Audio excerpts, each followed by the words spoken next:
de la universidad.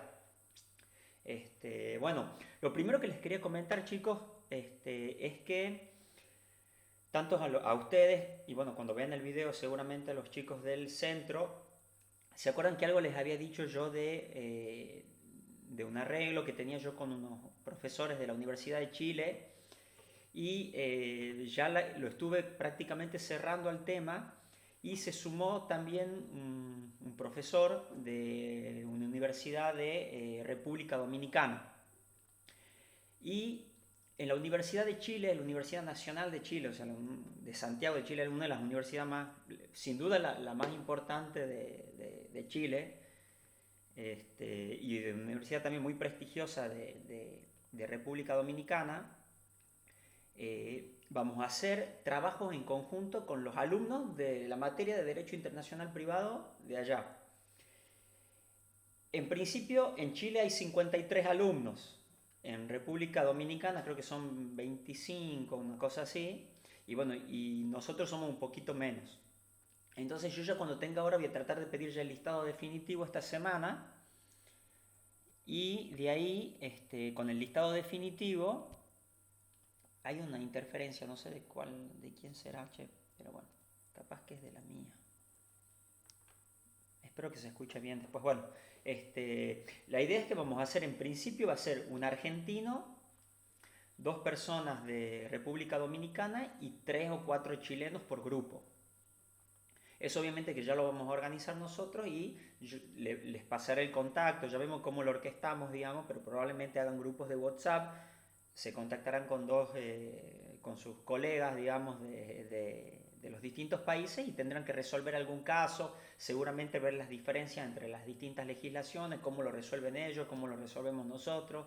Pero bueno, la idea es esa, que trabajemos en conjunto. Ya estoy gestionando, ya he hablado con Laura Justi y bueno, ella se iba a comunicar con Inés, yo seguramente también le hablo a Inés, para que tratemos de dar incluso un seminario para que tengan algún título, ¿vale? Les den algún papel, capaz que podemos conseguir para que tengan probablemente eso sí sea un sábado a la mañana o un viernes, así. Vamos a tener que conseguir horario porque imagínense que son todos los alumnos de 3 países distintos, coincidir incluso en un horario que sea común a los tres, que se pueda. Así que bueno, cuando más o menos tengamos eso decidido, ya les voy a avisar también. Eso por un lado. Por otro lado, les consulto, ¿alguna duda antes de que empecemos? Hoy vamos a ver la clasificación de la norma indirecta y vamos a ver si podemos avanzar un poco. ¿Se acuerdan con lo que yo les había hablado del problema de las calificaciones, la cuestión previa? ¿Se acuerdan de eso? Capaz vamos a tratar de avanzar un poquito también con eso. ¿Alguna duda, algo antes de lo que hemos visto en la clase pasada que quieran sacarse antes de que arranquemos? Hasta el ¿Ninguna, momento chicos? no, profe. ¿Sí? No, profesor. No, ¿Ninguna? no, Bueno, no, gracias. bueno. Marcos, Jorge, ustedes, ninguna duda, ¿no? Bueno, No, no, doctor. perfecto. Buenísimo. Entonces, bueno, la idea de la clase de hoy es que sigamos avanzando en el estudio de esta norma indirecta que yo le doy tanta importancia porque prácticamente todas las unidades se van desprendiendo de distintos lugares de esta norma. Hay que estudiar el tipo legal, la consecuencia jurídica, su característica positiva, negativa. La- Dentro de la consecuencia jurídica, la característica positiva es el punto de conexión. Ahí es donde está el punto de conexión, que es lo más complejo que tiene por ahí esta materia, así que vamos a tratar de ir desarrollando eso por parte. Emanuel, levantaste la mano, ¿necesitas consultar Sí, algo? Sí. disculpe, ¿podría haber como otros ejemplos más sobre el tema de la norma indirecta? O sea, yo ya tengo claro que es la norma directa, pero la norma indirecta como que por ahí no me cuesta asimilar, digamos, o Mira, saberla típicamente, no sé. hoy justamente vamos a ver cómo se clasifican las normas indirectas y ahí vamos a ver muchos ejemplos y seguro te va a quedar bien claro, pero te doy un ejemplo básico. Lo que hace la norma indirecta, a diferencia de la norma directa, es que, o sea, para que vos lo tengas en cuenta, es que no te soluciona el problema. sino que lo que hace es enviarte hacia otra norma para que te solucione el problema. Entonces, cuando vos tenés una norma que al leerla te remite a otra norma, ahí hay una norma indirecta. Es justamente porque es como que vos tenés dos caminos. O sea, generalmente el camino fácil es, vos vas por una norma y llegas, ahí finaliza tu camino. Vos haces del punto A al punto B.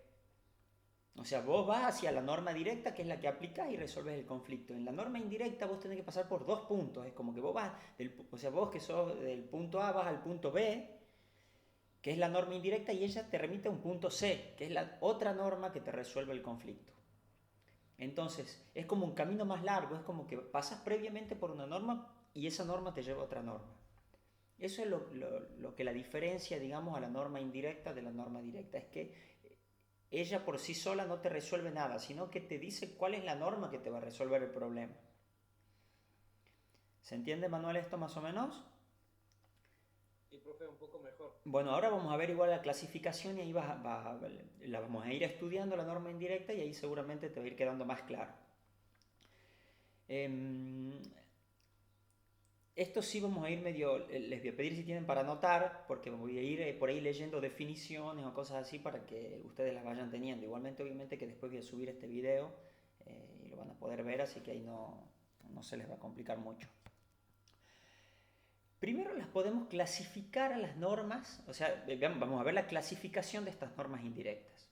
Ojo chicos que cuando, algo les quería quedar, no sé si ya se los había aclarado o no, cuando hablo de una norma indirecta, generalmente es más, en los ejemplos por ahí es más fácil hablar de un artículo, o sea, relacionar norma indirecta con un artículo del código, ¿verdad? O sea, ustedes cuando yo les doy un ejemplo como el de recién o cualquier ejemplo que hemos visto, es generalmente un artículo.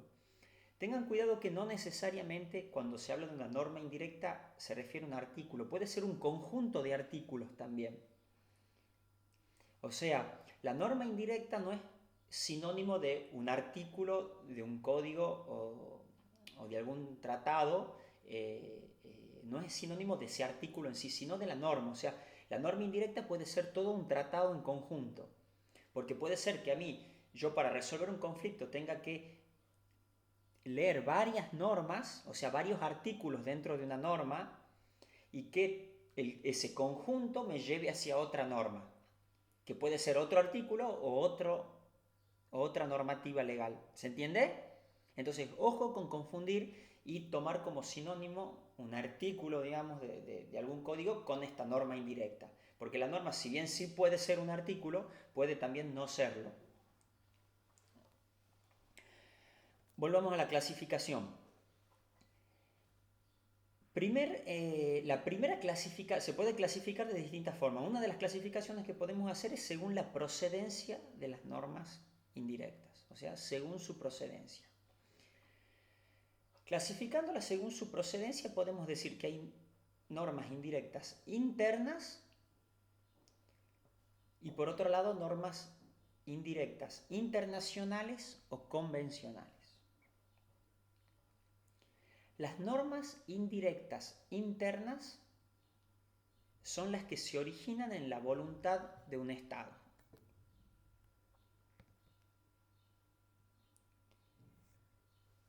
Mientras que las normas indirectas internacionales o convencionales son las que se originan en la voluntad concurrente de dos o más Estados.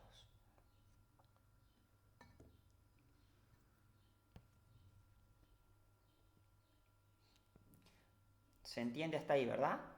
O sea, nosotros tenemos normas indirectas, que es lo que yo les decía recién, lo que le explicaba Emanuel, que pueden estar originadas en la voluntad de un Estado, o sea, que se legislan como cualquier otra normativa, como cualquier artículo del código en la cual cumple con todo el procedimiento que tiene que cumplir una ley y se dicta una norma como alguna que puede tener, por ejemplo, el Código Civil y Comercial, donde nosotros por voluntad propia creamos esa norma indirecta que dice que una situación que ante un tipo legal se le va a aplicar la consecuencia jurídica, lo cual nos lleva a aplicar ya sea una norma extranjera o la norma propia.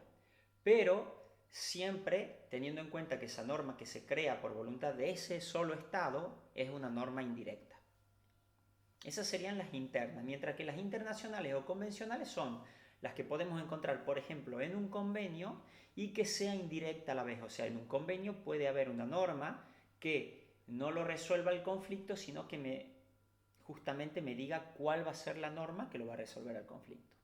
Sería, por ejemplo, en el Tratado de Montevideo, por darle un ejemplo, donde los países que forman parte se ponen de acuerdo que ante una situación que se produzca de derecho internacional privado se va a aplicar la ley de tal país. Entonces ahí todos los países partes, cuando dentro de alguno de sus territorios se dé ese conflicto, se va a resolver aplicando la ley que no un Estado dice, sino en que se han puesto de acuerdo entre todos los Estados y han decidido aplicar esa ley. ¿Les queda claro? Bien, bueno. Profe. ¿Sí? Sí, doctor. Sí, sí. Perfecto. Sí, sí, perfecto. Bueno. Denme un Por segundo. ejemplo, ¿Sí? por ejemplo, sería un ejemplo el tema de los, por ejemplo, ¿cómo se llama?